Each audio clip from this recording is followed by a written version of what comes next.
We're in part 5 of our series on mercy. This is our third message through this extraordinary passage that we have looked at now. In some way, that kind of this is part 5 of the series, but like part 3 of this portion, and then we'll shift gears next week and look at another portion in the Gospel of Luke on mercy. Today, we're going to focus mostly on those last 2-3 verses. Where Jesus says, "Judge not, and you will not be judged. Condemn not, you will not be condemned." And be forgiving. And then he says this extraordinary thing, "Give, and it will be given to you. Good measure, pressed down, shaken together, running over. This will be put into your lap." That's what we're going to talk about today. And a message that I've entitled, Mercy Over Judgment. And in 3 parts. Part 1, judge not, condemn not, and the grace heart of generosity, right? Judge not, condemn not, and grace heart generosity. Heart generosity, not so much just even money generosity. I mean, the previous passages talk about giving to those people who don't even who can't pay you back. But today we want to talk about a certain kind of heart generosity. And part 2, the riches running over of a merciful saint. Okay, I want to share with you about that verse through somebody that I especially admire, who has experienced what it means to have riches running over. The riches running over of a merciful saint. And part 3, mercy triumphs over judgment. Mercy triumphs over judgment, because that's what this verse is about. That as we go throughout the world, there's lots of hurting people, down and out people, and sometimes they are hurting and down and out, well, because they're sinful, just like you and me. And there's all kinds of consequences to that in this world. But will there be a movement of how mercy can triumph over judgment? Okay, so let's go to part 1. Judge not, and you will not be judged. Condemn not, and you will not be condemned. I want to talk about, there's so many different applications of this command from Jesus, and I want to talk about this specifically in the realm and topic of mercy. And I thought the way I'd do it is I want to share with you a little story that comes out of this book. This book called God's Smuggler, written by a famous missionary named Brother Andrew. I don't know if he's as famous anymore, but I think he's still alive. He's a really old man now. And this is a book I read. I think I read this first when I was in 8th grade. I reread it again in college, and then I reread it again when Grace and I were dating. Grace read this book too. It is a deeply important book for our faith. That is me and my wife. And it has incredibly impacted us. Now, God's Smuggler is the story of Brother Andrew. And Brother Andrew, this is what he did in post-World War II in communist Europe was he smuggled Bibles into Eastern Europe. And that's what, incredibly dangerous work. Talk about persecution next week. He basically went into the persecuted church in persecuted countries to give them God's word, because it was banned and all throughout Eastern Europe. And there's an important story. So there's a chapter in this book called The Game of the Royal Way. And really what he's talking about there is before Brother Andrew actually starts this incredible work that he does throughout his life of helping to strengthen the persecuted church. He was in ministry training. He's a Dutchman. He's from Holland. And he did a good chunk of his ministry training in England. I forget the name of the school, World Evangelization Center or something. I don't even know if it's around anymore. And they had this kind of radical mindset that they would send people. It wasn't sort of like a more traditional seminary, although they did, a lot of the teaching that seminary also does. But they had especially a powerful ambition to send people to places where people weren't normally sent. And so he went there, and they had this extraordinary portion where they would give you like £5, because that's the British form of money. And then they would say, a lot of the people who came to this school didn't have much money. And they said, we're going to give you these 5 pounds to do ministry for the Lord. And you can't ask people for money. And at the end, you have to give this 5 pounds back. You have to raise your own money. You have to do these are the kinds of radical things they would do. And Brother Andrew came from a poor family. His family, they were poor. They were post-World War II. His father, I think, was a blacksmith or something like that. And he went to, when he went to the school in faith, he did not have all the money to pay for the school. And they ran this school on a shoestring. And he went in faith, and regularly, he practically had, he literally would come down to pennies. And he would need money, but the Lord would provide for him in all kinds of astounding ways. And the game of the royal way represented to him how, though he was poor and didn't have much money, he would have to constantly depend on God, but not in a groveling kind of way. But that God was a royal king, and that he would have to learn what he called the game. He considered it a kind of game. How would God provide? And the reason I tell you the story, it wasn't so much about how God provided money for him, but he tells you numerous stories of how he got to places literally where he's down to his last few pennies. And then he would have need. And he would pray, God, will you provide these needs? And he learned things about what is luxury and what is need. In our time and day, we often can't tell the difference. We need this, and often it's not really need. It's like, but he really started to learn about what is truly need, and God always provides needs. Now, he got to this particular point when he had a very important need. And that is, he had to send off the application to renew his visa into England. Otherwise, he would be deported out of the country. He'd be in the country illegally. And the deadline for this, it was toward the end of the year. It was like December 31st. And he had to have this application in the mail by December 30th. Otherwise, he couldn't stay in the country and would be kicked out of school. And he got to a point where he really literally had no money. Like zero money. And this is like no credit card. This isn't the way it worked back then. And he had to have something like 12 shillings. That's like a half a quarter. That is something like 12 pennies. That's how little money he had. And each day he was wondering how he was going to get, and December 30th came about.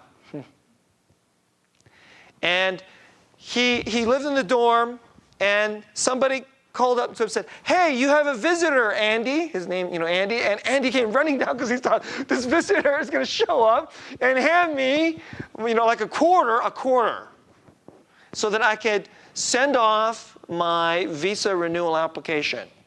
He runs down, and the person who is his visitor wasn't there to give him money, was there to ask for money. So, how do you like that? It was a guy he knew, was a beggar, and probably an alcoholic. And his name was Richard. And Richard came and he stepped outside, and so Andy's heart just sunk. He's like, I got no money. This guy, I thought he was going to give me money to help this incredibly important need for the Lord. And now he's asking for money? Are you kidding? And he's one of these guys that I already know this guy. He already knows this person. And he knows that if he hands him money, likely he's going to walk down to the nearby pub and drink it away anyway. And while he was talking to this guy, Richard, and so he tells this story. He says he felt like this was a real test of whether he would trust that God was a royal king and would provide for him in a royal way. And while he was talking to Richard, he saw the glint, he saw the little shine of a coin on the ground. And he could see it, but Richard couldn't. And he knew that was like it was something like what we would consider a quarter. And that'd be enough to pay for this stamp so he could say, I mean, that's where he was. So he kind of shuffles over, and then he steps on top of the quarter, and then he kind of leaned over and picked, like he was picking up a few rocks, but then, he had the quarter, and he put it in his pocket, like, and he just continued the conversation. And then the guy said, Andy, you have anything? And he just was fighting and arguing with God inside his mind. It's like, I need this quarter. I need this quarter. But he knew, and this is the part that's relevant to this verse. He knew the only reason I wouldn't give it to him is because I judge him. One, I don't have faith that God's going to provide for me. And two, if I just give it to him, he's a drunk and he's going to just waste it anyway. But he knew, because how can I know that the Lord has met me when I was a wretch. How can I judge this neighbor and not give to him when he asks? I mean, it's exactly what Jesus says to do in the previous verses. Give to those people who don't, who ask for you, they can't pay back. And then today, what I want to say is, don't judge them either. So Andrew has every right to keep this quarter. I mean, we would feel like he has a right to keep this quarter. It's completely rational and reasonable. He knows this guy is probably going to waste it on drink. He knows it. It's not even like he just suspects it. He knows this guy. But he said, I don't have much, but I have this. And he pulled, it was like I forget what they call it, right? But it's like essentially a quarter. Would this help? And Richard, his face lit up. And he put it in his hand. And the guy ran off with this like joy. And because he went off with a certain joy, Andrew got this sense that he did the right thing, was pleasing to the Lord. And then he said, okay, the Lord, you're going to have to provide another way. And he got home, and he got back to the dorm, and the mail arrives. The mail arrives. He opens it up. He knows exactly who it's from. There's a prayer group back in his hometown. It's a special prayer group. And he immediately knew that this prayer group regularly prayed for him, and he knew inside there would be money. He tears open the envelope, and inside is 5 pounds. Now, 5 pounds doesn't sound like a lot, but back then 5 pounds was real money. And he opened it up, and he had more than enough money to pay for his laundry, and to pay for like razor to shave, and of course to pay for his, as a story. Right? And I tell you that story because this is the story that came to mind as I was chewing on this verse. Judge not, and you will not be judged. Condemn not, and you will not be forgiven. You'll be forgiven. What is the reason why mercy, it's so intrinsic to the gospel? If you believe in Jesus and you have no heart generosity to the poor, then, I would question whether you're even a Christian. I mean, I don't know your heart, but there are too many people in America today who say, I believe in Jesus, but they have utterly no generosity or care or compassion or mercy to the poor, and their money always stays in their pocket. And one of the biggest pieces of excuses that we use is, well, they're like kind of like there's something wrong with them. There's something bad about them. And yet, right here in the passage, Jesus says, don't judge. Don't judge. He first tells us to be radically generous to those people who can't give back. And then he says, and I think he knows. And this is the reality of mercy. The real challenge of ministry is that if you meet someone who's poor or is hurting, guess what? They're not all nice people. I mean, some of them are liars. Yes, some of them are alcoholics or drug addicts. Some of them will rip us off, as I talked about last week. That's not a theory. That's real. And I'm not saying that, we should just indiscriminately just give however, but you know where our bias and the gravity of our heart should be is to give. The gravity and bias and default is to not judge. I think there's a difference between saying, I think this person's probably an alcoholic. But then choose love. So I think this is important. I think sometimes we give, and we give out of guilt. That's not gospel grace. That's legalism. And then there's times we don't give because we judge them. We look at them and say, oh, you're an alcoholic. That's why I'm not going to give to you. You're not deserving. See, which is that you're not deserving of my kindness, of my mercy. What is that? That's condemnation. It's maybe a kind of low level of condemnation, but it's a kind of condemnation. But maybe we could then choose, I will either give, or maybe I'll choose not to give. But I'll choose not to give out of love for you. And if you're not sure you cannot give out of love, then maybe you should just give. See? That's interesting. I think that's where we need to go. Because gospel mercy, grace and mercy, is not even primarily about money. Before we even get to the money, there must be a radical heart mercy, a heart generosity. And that starts with not judging, not condemning. It's really interesting. I mean, Jesus got to know. He meets them. And so sometimes people ask me, well, what if you get ripped off, Pastor? And my answer tends to be something like this. Well, I let myself get ripped off. That's what I've decided. That's what I've decided. Wow. Isn't that crazy?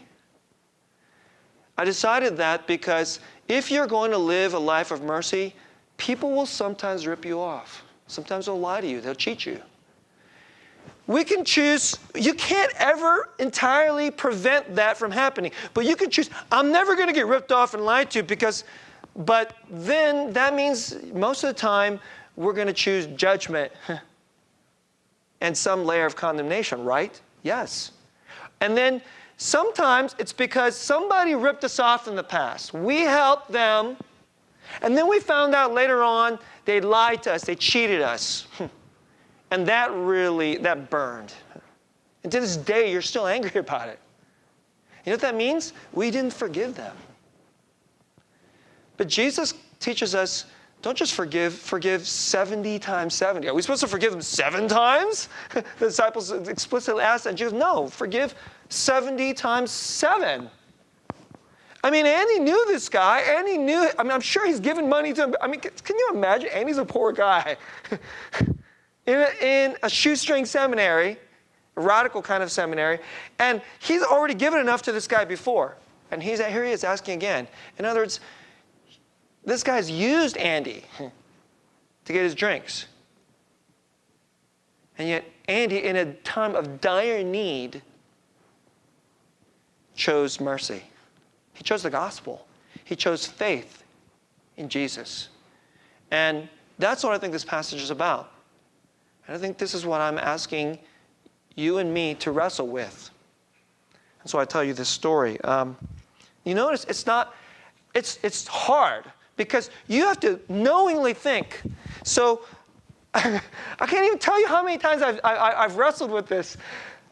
Every single time I go to downtown San Jose and somebody begs for me. And in San Francisco, it's literally every other block. And I think about this passage. There are times when I go to San Francisco, I literally will put a few extra dollars, a dollar bill, up for like 5 extra $1 bills to prepare. I actually do this. And then I just do this quick little moment. No. Because I'm going to love you. Because I'm going to love you. But then I say yes to some. And some of them may be ripping me off, see?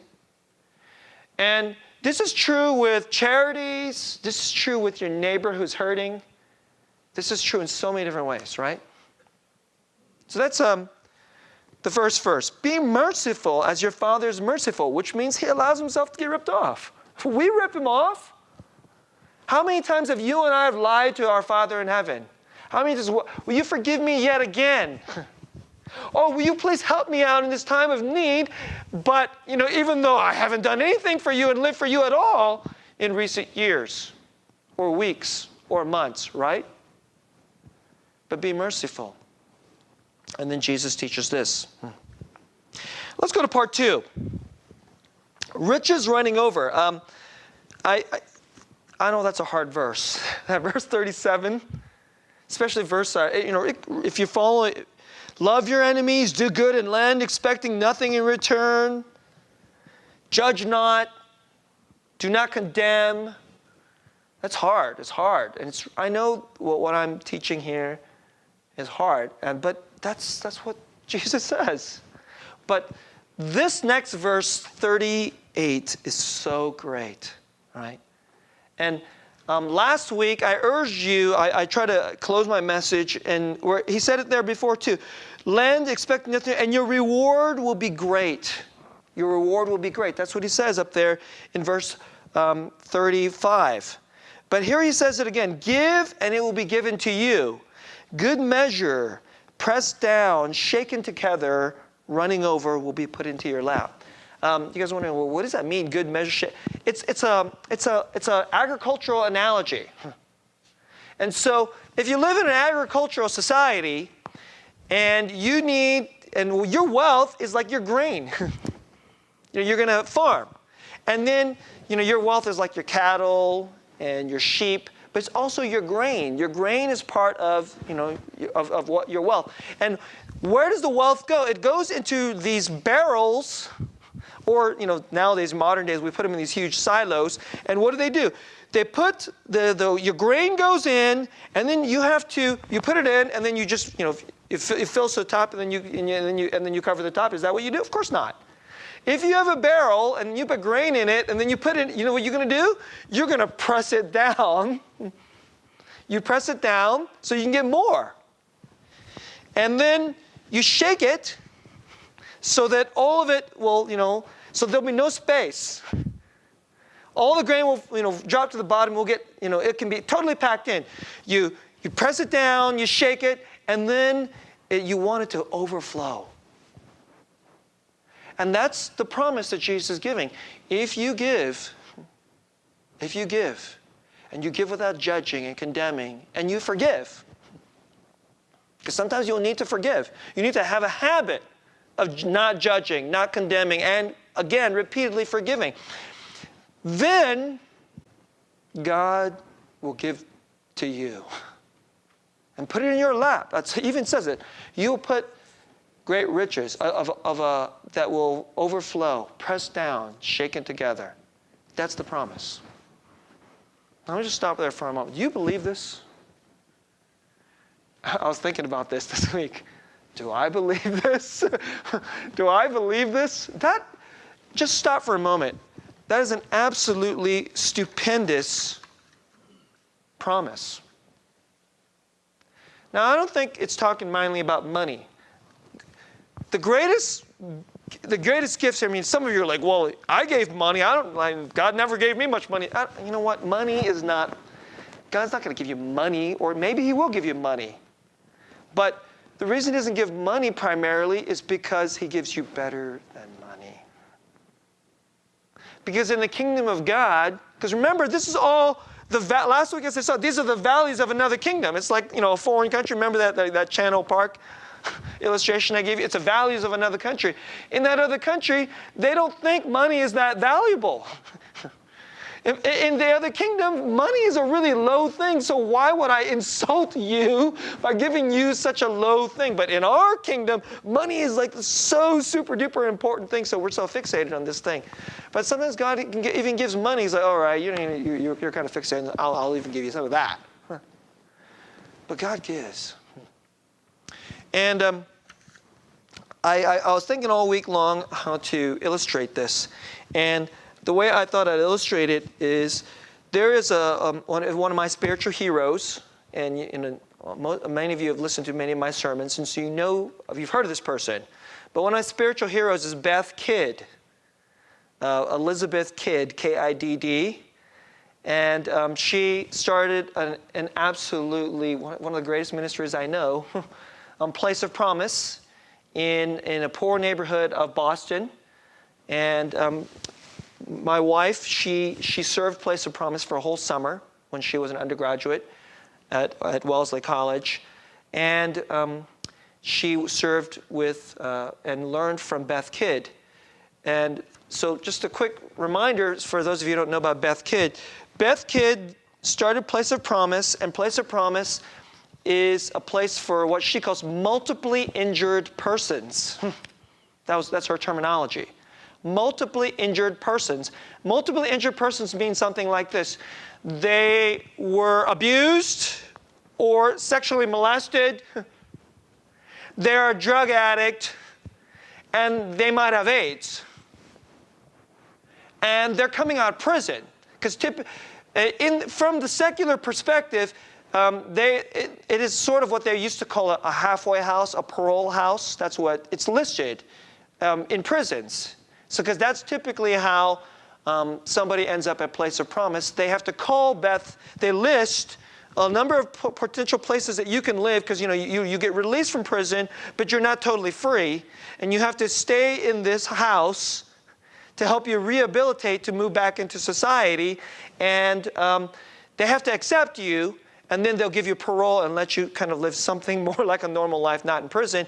But so they typically call Beth and said, they call and they have to say, can I go to a Place of Promise? And Beth usually interviews them and then accepts them into Place of Promise. This is how it works. And then what she does is they have to learn how to serve the house. They cook and they clean and they try to get skills to get back to re-enter society, and then lots of Bible study. They do worship and shoot gospels down. Right? And then they say, oh, I believe in Jesus, Beth. I believe in Jesus. And then, yes, and then they run off, and then they go back to drugs, and so then they lie. They lie to her. That's what they do. That's what it's like. And then they end up back in prison, and they go, Beth, please let me. Oh, this time, I'll turn a new leaf over to Jesus, and so please take me back. So this is what Beth does. So they lie to her. She knows that they're probably going to go because they're going to run off and go back, and then they're going to get arrested again. And she knows it's going to happen. She knows that this person is using me. He's using this beautiful ministry that so many Christians have donated money and time and energy to provide. She knows this is happening, and then she forgives them. She doesn't judge them. She doesn't condemn them. She gives them incredible mercy. And she loves them and she gospels them. And typically, they come in, and so then they lie, they go back, then they go back to drugs, and they end up back in prison, and they come back. Or they fall off, they end up in prison, but then they come crawling back when they're in a gutter someplace. And they have to cycle through this 3 or 4 times. And every time they come back, Beth forgives them, loves them, and then tells them once again, Jesus will wash you and change you. And it takes them usually like a cycle, and then it breaks through. And they finally realize this ain't just some joke, is it? This isn't some cheap religious thing, is it? This crazy white lady. Because it's a number of the people, they're not Caucasian who come in. Although Beth is white, crazy white lady. She's for real. And then they change. This is what she's been doing for years. This is the ministry she's been doing for years. And let me ask you something. Do you think Beth is a person that's joyful? Don't you want to live a life where people could say, this person has the riches of God. And it overflows. It runs over in their life. They have so much riches of God. It's like it's been pressed down. It's been shaken. Like if their life was like a barrel of the riches of God, it's like overflowing. It runs over. Don't you want a life like that? I do. Right? This kind of life. And Beth has that kind of life. And let me tell you something about her riches. Okay? That's what I'm going to do in this portion of my message. I want to tell you a little something about her riches because that she has done this. I mean, she has suffered. She has had incredible heartache and loss. I mean, one of the things she does is like these people become extraordinary Christians. They don't just become Christians. Some of these people become some of the most incredible Christians because they were pulled out of the lowest place. And so they become extraordinary Christians, and then they die of AIDS. And so then she weeps out of deep love. And so she has incredible pain and loss, but also incredible riches. And let me just tell you about some of these riches. She moved into a neighborhood called Roxbury. Let me tell you something about Roxbury. It's worse than any neighborhood in San Jose. All right? I've been through Roxbury. It's like, that's not a neighborhood you really want to. She's lived there. And let me tell you something. She first moved there at a time when the racial problems in the city were so bad because the white folks did not want desegregation. So this was the late 70s. The black kids were being bused into the white schools, white neighborhood schools, and the white people got angry, and then the black people rioted.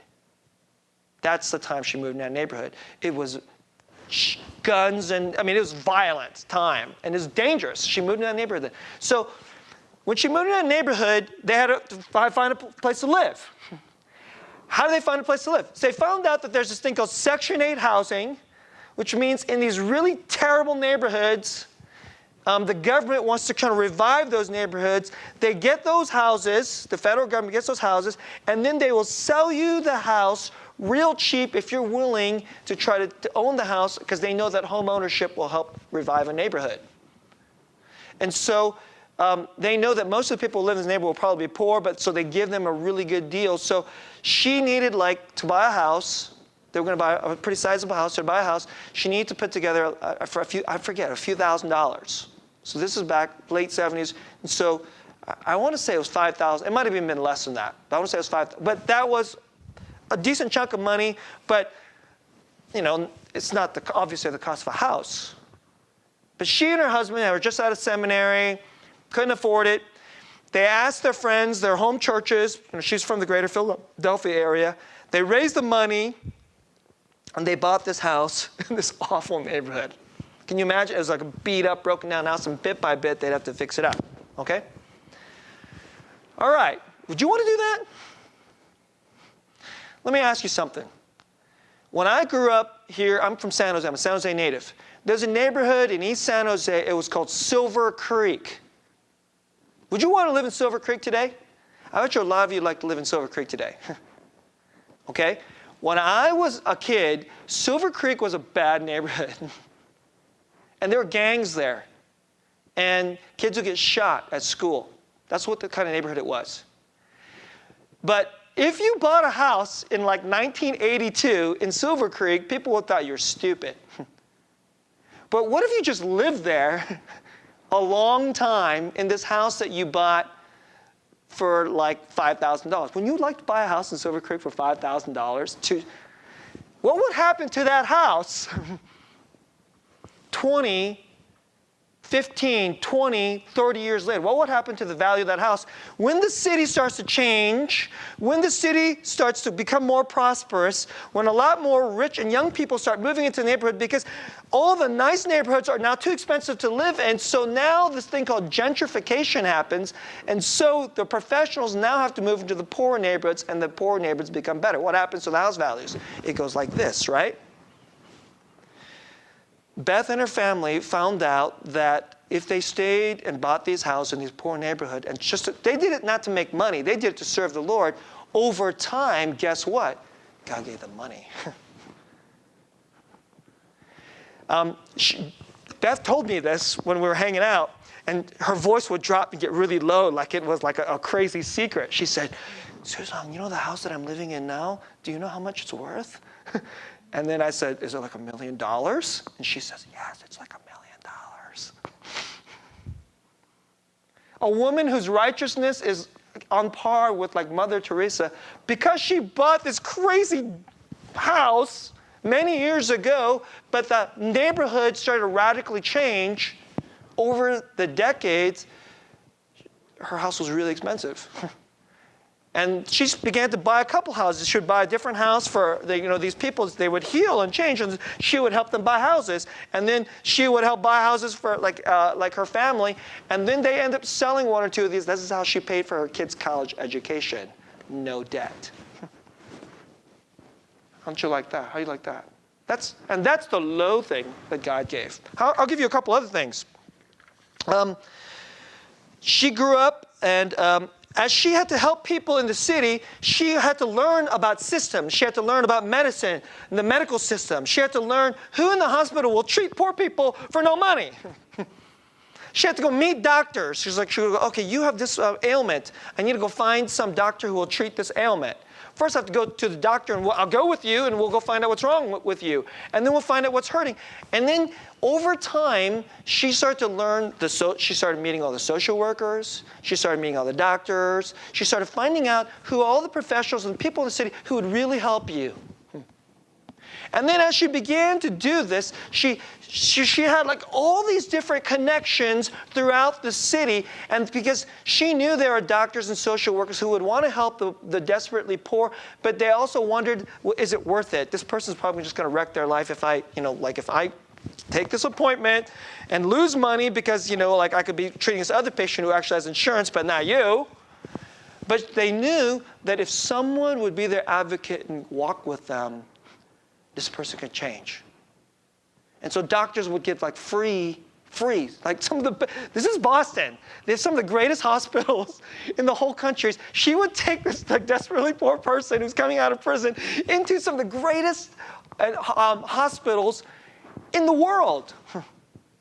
People coming out of Harvard Medical School and meet these people, and she had this network of people who would help. And she would watch God provide through this. Don't you think that's rich? You don't think that's a piece of rich? Okay, well, that's pretty cool. Okay, it gets even better. Her children grew up watching this happen.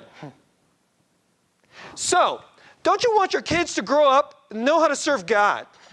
Don't you want their kids to know the power of God, to see people radically transformed by grace? They see this a normal thing in their life. Don't you think it'd be cool if your kids find out and know a little something about economics and know something that, you could buy a house really poor and then it could really do really well for you. So it's smart on the economic side.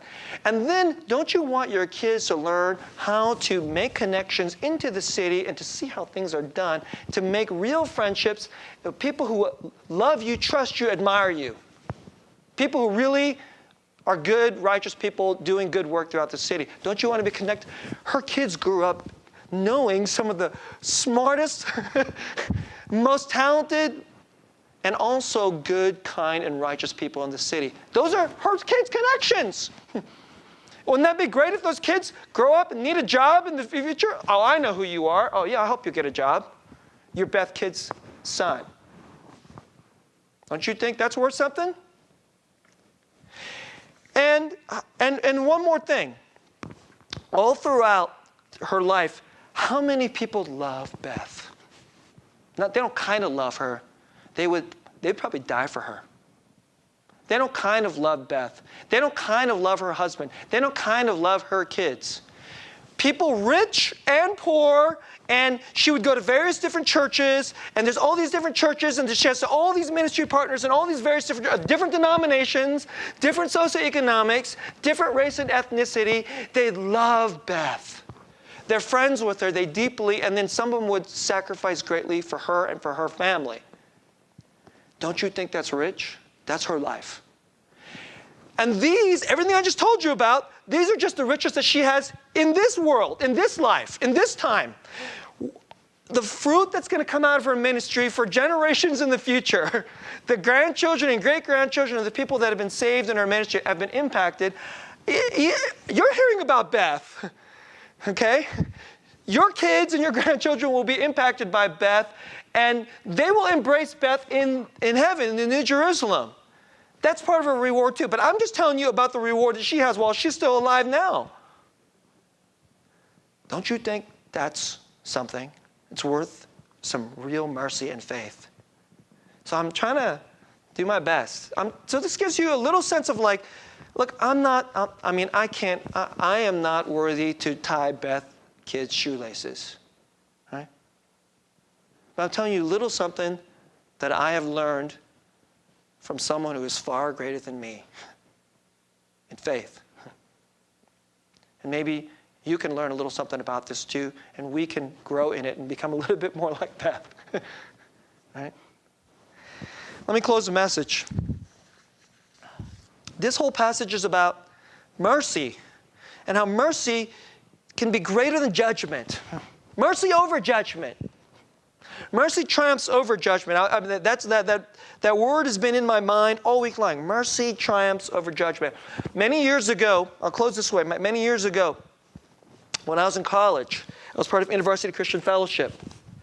And we sang a song. Last week I told you, I was like, I closed my message with a song that was important to me.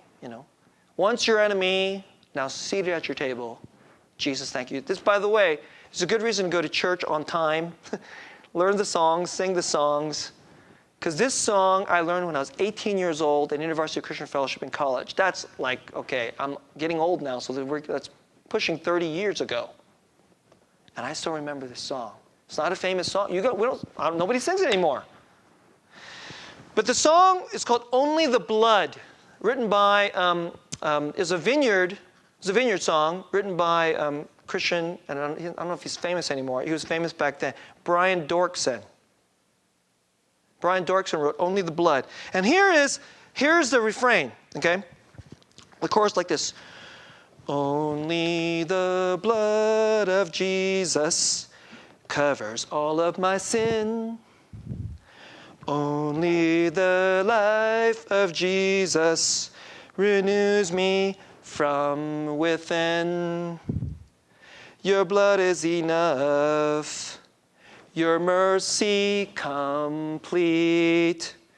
Your work of atonement paid for my debts, making me holy. Only the blood of Jesus. And then they get to, I had to look this song up, right? And this song would ring in my mind as I would study for midterms when I was in college. And there's a bridge. And the bridge, after you sing the song, Only the Blood of Jesus, the bridge would say this, mercy triumph. So like the men would go, all the men, mercy triumph. I still remember this, when like, university wasn't very big, at least my freshman year, like maybe 40. And the 40 people in a room, in an, like a lecture hall, and the brothers would sing, mercy triumphs over judgment. And then all the sisters would go, only the blood of Jesus. And we would exalt Jesus. And all week long, mercy triumphs over judgment. It is in the nature of the gospel that it's not just some religious thing. It has to do with our money. It has to do with our heart. It has to do with, we look at somebody and whether we will judge them. And let me close my message this way. Does mercy triumph over judgment in your life? In your life, it has already happened. Mercy has already triumphed over judgment. So when you go out into the street or you meet somebody poor, they're a different ethnicity than you. They may look dirty because maybe they're literally dirty because they've been on the streets or they've been in a dark place or they have some kind of immoral, dirty habits that you and I don't like. And so, in a sense, there's a kind of lack of holiness, and we don't want them around. And so, we don't want this person into the house because they're dirty. And so that's what we say. You can stay over there. And I'm not, because you're dirty and you're not really deserving, guess what, I'm not going to give anything to you. But there was somebody, we went to a person, and he could have said to us, you're pretty dirty. And you smell bad. And there are things you do over there in secret that have no place because that's dirty and it's gross. It lacks holiness. And it can't come into my house. You might even be dangerous. And he had every right to make that judgment. Every right to make that judgment upon us, because he's not just a person, he's the judge and Lord of the whole world. That is the person we would go to, and he could say, you're dirty. But instead, his mercy triumphed over his judgment through his blood. And by his blood, he gave us better than money, more than money. He says, I'll give you my blood. And I'll wash you. And I'll clean you. And I won't condemn you. And I'll forgive you. And when you and I went to that person, his mercy, he paid with his blood, triumph over judgment. And that is the mercy we receive from Jesus. And so, is it really too much to ask? Is it too much for Jesus to say, can you show some of that mercy to someone else? They don't deserve it. And you'll have to forgive them. Maybe repeatedly. But I did this for you when you were dirty. Can't you do this at least sometimes for someone else? And that's the appeal I want to ask you. Not out of guilt, but because in your life, in my life, mercy triumphed over judgment. And so when we go out into the world, can we have some peace? Something like Brother Andrew, something like Beth Kidd, and we can grow where mercy will triumph over judgment. And people's lives will be impacted. And Jesus known, met, and loved. Let's pray.